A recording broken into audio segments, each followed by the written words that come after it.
Dr. Jaffe, why do people suffer from heart attacks due to ischemia, but we don't hear about people having nose or ear attacks? Well, first, let me start with what is a heart attack, because most of us, I mean, even most physicians and scientists, are not aware that when someone has what we call a heart attack, the assumption, the presumption, the error is that it's caused by a blockage in the blood vessels, or what doctors often refer to as plumbing. And the interesting thing, and Bill Roberts at NIH and Earl Mindell and others have pointed out over the decades, that a heart attack is actually a myocardial muscle failure and not a, quote, plumbing blood flow failure. Let me say that clearly again.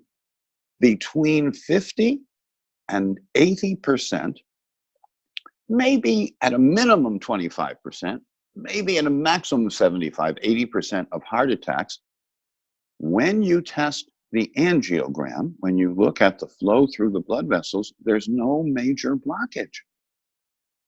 On the other hand, the small, tiny blood vessels, the microvasculature that feeds the individual muscles, is very often where the problem is. And so many leaders in cardiovascular research have pointed out for decades that the reason hearts fail has to do with a lack of essential nutrients in the muscle of the heart, and not a blockage due to platelet aggregation and hypercoagulation.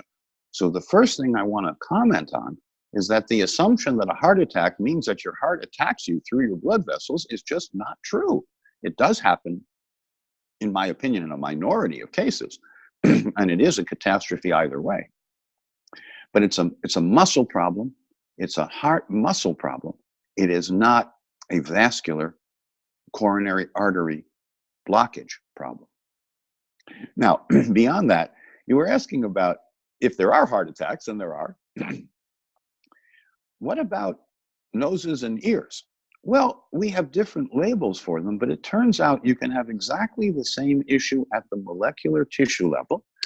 And in that situation, you end up with a certain kind of sinusitis that is intractable and very often leads to surgery, whereas in my opinion, it would better be managed by PERC potent C-guard, that is by the fully buffered, fully reduced L-ascorbates taken to C-cleanse amount, and the polyphenolics that activate the innate immune healing response, and the magnesium choline citrate taken based on the first morning urine pH.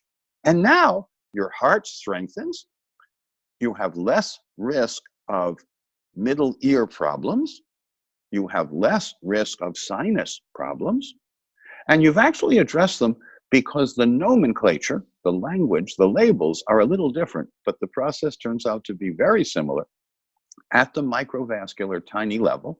And the part of your body that is most at risk is the part of your body that is most affected and affected and afflicted. So why does one person get sinusitis and someone else gets a, quote, heart attack?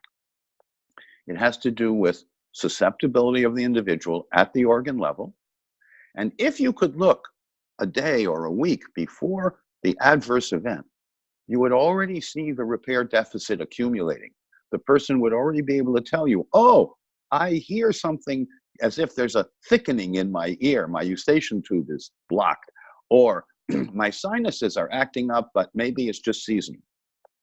The body gives you lots of early warnings. When you pay attention, you can take advantage of the opportunity to evoke healing responses.